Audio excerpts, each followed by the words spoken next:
Hi guys, this is Milena. We all know that the major part of our conditioning as human beings, as personalities, comes from our parents. But a lot of those programs and conditions and beliefs and systems remain in our subconscious system.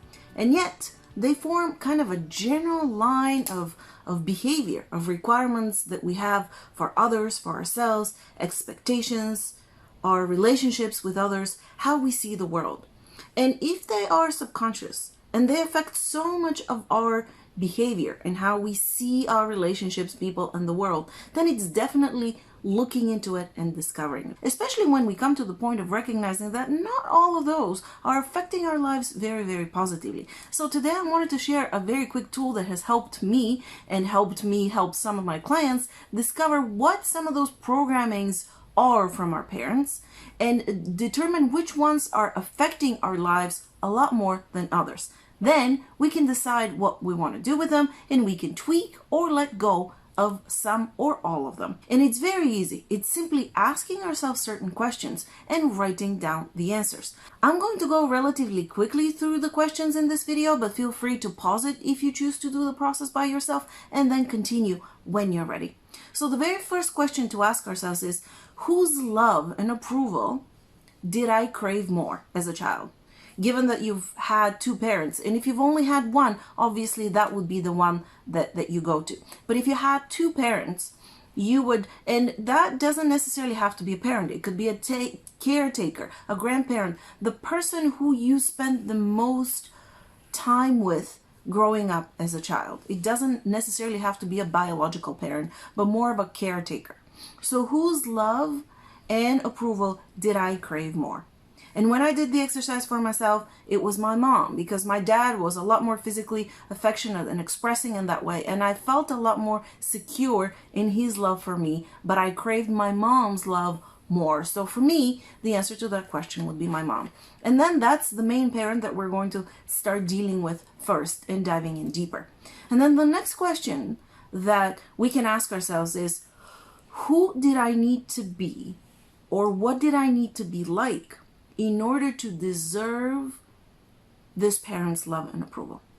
Now, that's what we thought we needed to do to deserve the love. We usually have the love and approval of our parents. We don't need to do anything to deserve it. So that's not what I'm trying to imply here.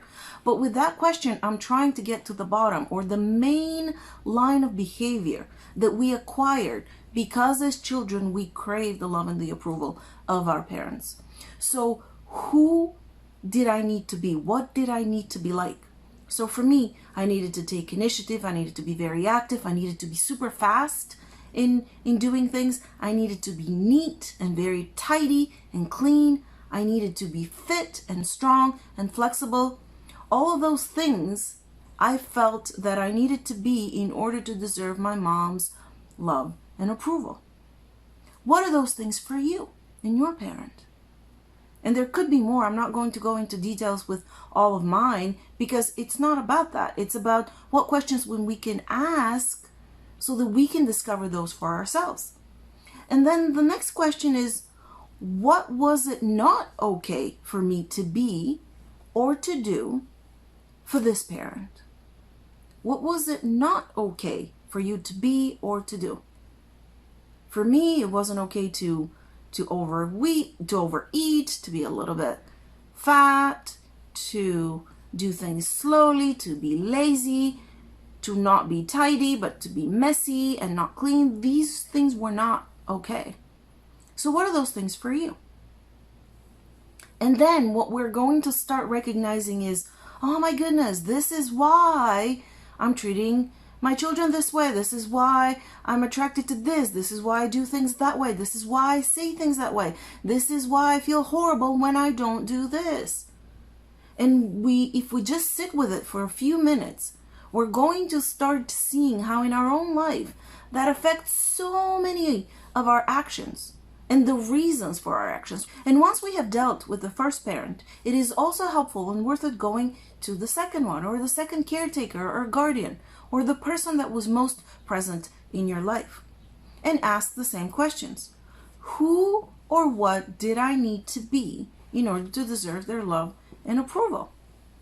And for me, I needed to be smart. I needed to be a problem solver for my dad. I needed to be kind of have a unique approach. I needed to be responsible, and I needed to be very, very honest.